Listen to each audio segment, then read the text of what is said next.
USPAP 7-hour national update course 2022 through 2023, chapter 3, violations of USPAP and using the USPAP publication quiz. Number 1, which statement is true regarding the Appraisal Foundation's voluntary disciplinary action matrix, VDAM? I'm on a timer, so I'm just going to answer it as best I can real quick because it's on a timer, and then I'll review. A, it is intended to help state provide consistency in sanctions. B, it is used and required in all state appraisal regulatory agencies in the United States. C, it is intended to apply to all appraisal disciplines. Or D, it is part of the USPAP application. I'm going to go C, tangible. Damn it, I answered incorrectly.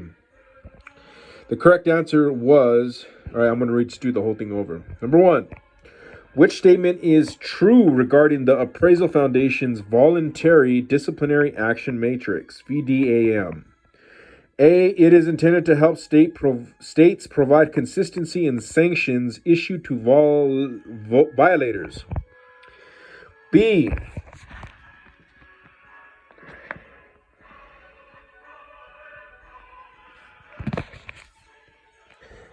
its use is required by all state appraisal regulatory agencies in the United States and its territories. C, it is intended to apply to all appraisal disciplines, including real property, personal property, and business intangible property. Or D, it is part of the USPAP publication. I went with C, but that was wrong. The correct answer was it is intended to help states provide consistency in sanctions issued to violators. The VDAM is mainly a resource for state regulators and is applicable only to real property appraisers. Use of the VDAM is voluntary, not mandatory. States may choose to use the VDAM to help provide consistency in the sanctions they are meting out to the violators, but they are not required to use it. Chapter 3, voluntary disciplinary action matrix. Number 2, assuming a first offense, which of these actions by an appraiser would be the most significant violation of USPAP according to the voluntary disciplinary action matrix? Once again, I'm just going to try to answer this as fast as I can, and then I'm going to review.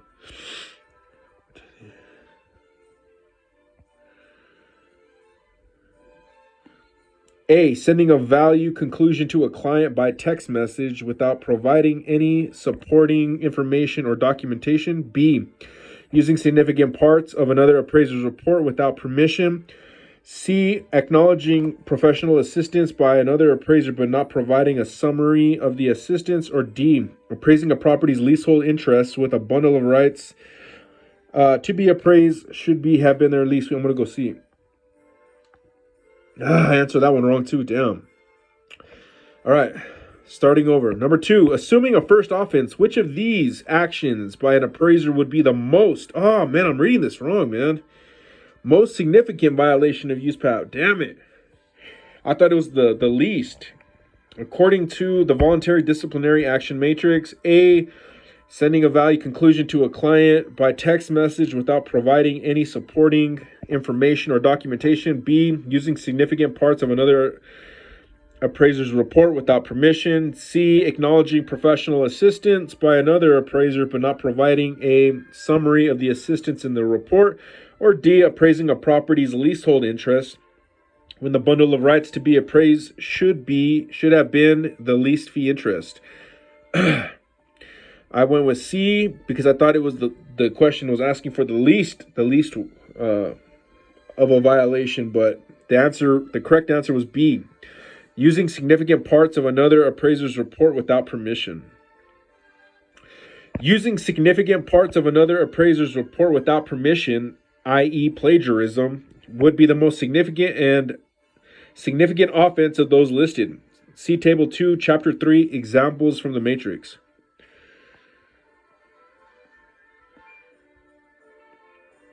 Page 7, aggravating circumstances. An aggravating circumstance is any factual information or evidence regarding the appraiser or the violation that might result in an increased sanction.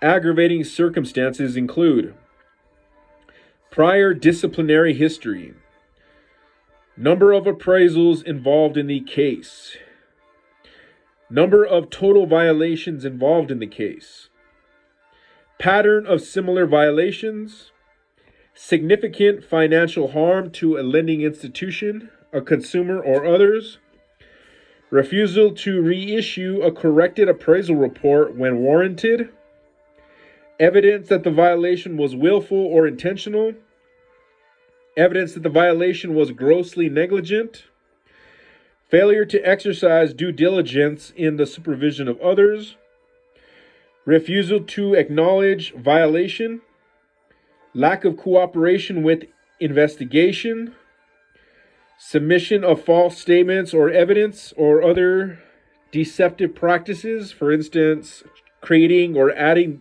to work file after complaint filed,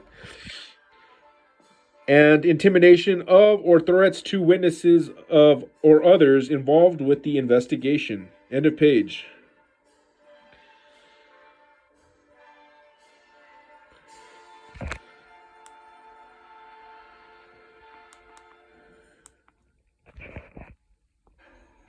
As an example of how aggravating circumstances might apply, an appraiser prepared an appraisal report for an assignment in which he was assisted by a trainee. The report included the trainee's name in the certification and stated, "Trainee Chris Doe assisted in the completion of this assignment." The report did not summarize the extent of the assistance provided by the trainee. This is an apparent violation of USPAP, albeit a fairly minor one. The sanction handed out by the state enforcement agency would likely be a warning, a small fine, or remedial education.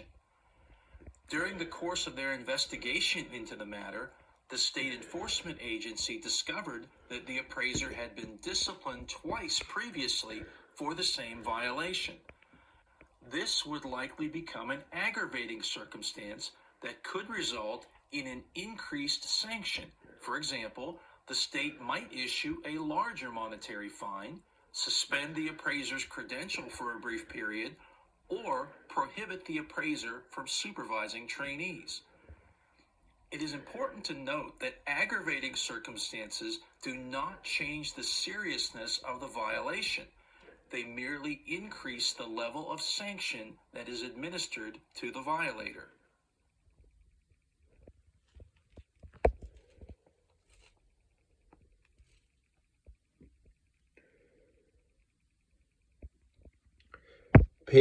That was page 8. This is page 9, mitigating circumstances. Mitigating circumstance is any information or evidence regarding the appraiser or the violation that might result in a decreased sanction.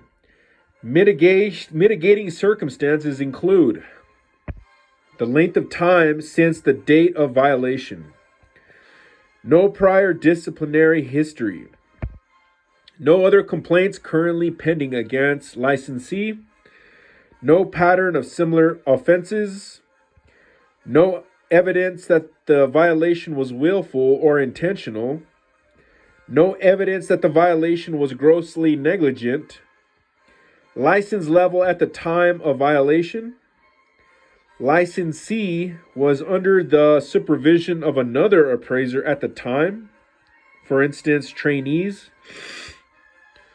additional education taken and/or experience gained after violation occurred,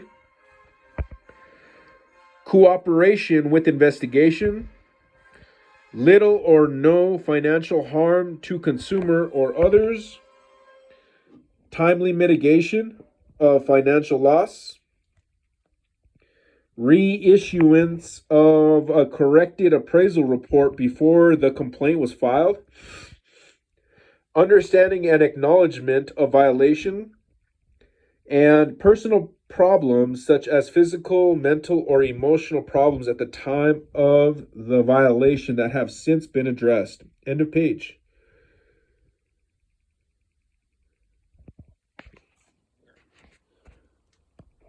As an example of how mitigating circumstances might apply, an appraiser prepared an appraisal report for a real property appraisal assignment on a residential property. The appraiser made a significant GLA error that affected the value conclusion. A few days after transmitting the report to the client, the appraiser found the mistake. The appraiser promptly corrected the error and transmitted a corrected report to the client. An intended user filed a complaint regarding the original appraisal report that contained the significant error.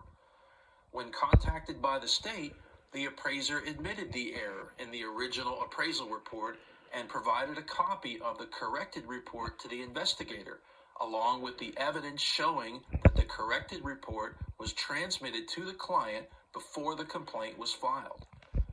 In this case, the appraiser cooperated with the investigation, admitted wrongdoing, provided evidence that a corrected appraisal report was transmitted before the complaint was filed. It is likely that these actions would all be considered mitigating circumstances that could result in a reduced sanction.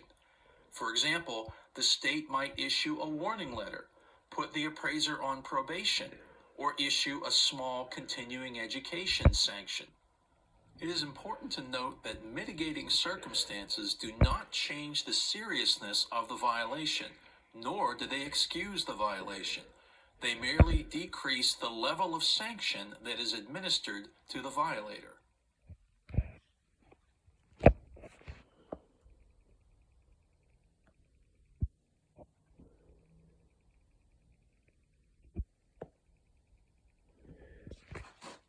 Quiz. Number 1. Which of these actions by an appraiser would be considered an aggravating circumstance and would most likely result in an increased sanction for performing an appraisal that did not comply with USPAP? A. The error was the result of the appraiser's struggle to deal with a personal problem. B. The error was committed by a trainee and the appraiser failed to exercise due diligence in the supervision. C. The appraiser cooperated fully with the investigation. Or D. The appraiser reissued a corrected appraisal report before the complaint was filed. Which of these?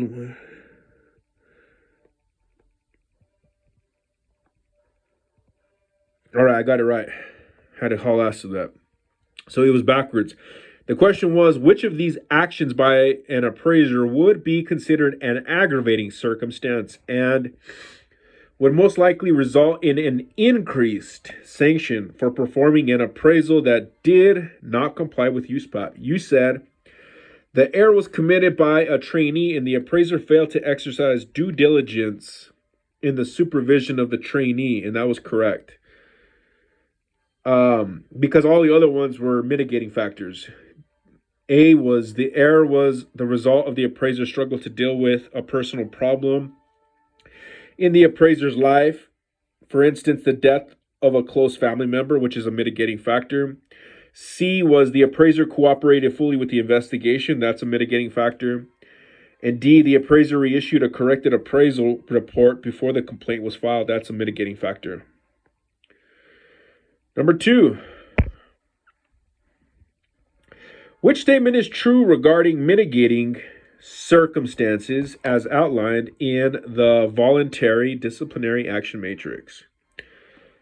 A. Mitigating circumstances can result in a lesser sanction being issued, but they do not excuse the violation. I'm going that. I didn't even need to read the others because I remember that. So the correct answer was mitigating circumstances can result in a lesser sanction being issued, but they do not excuse the violation. I was paying attention during that time. End of page.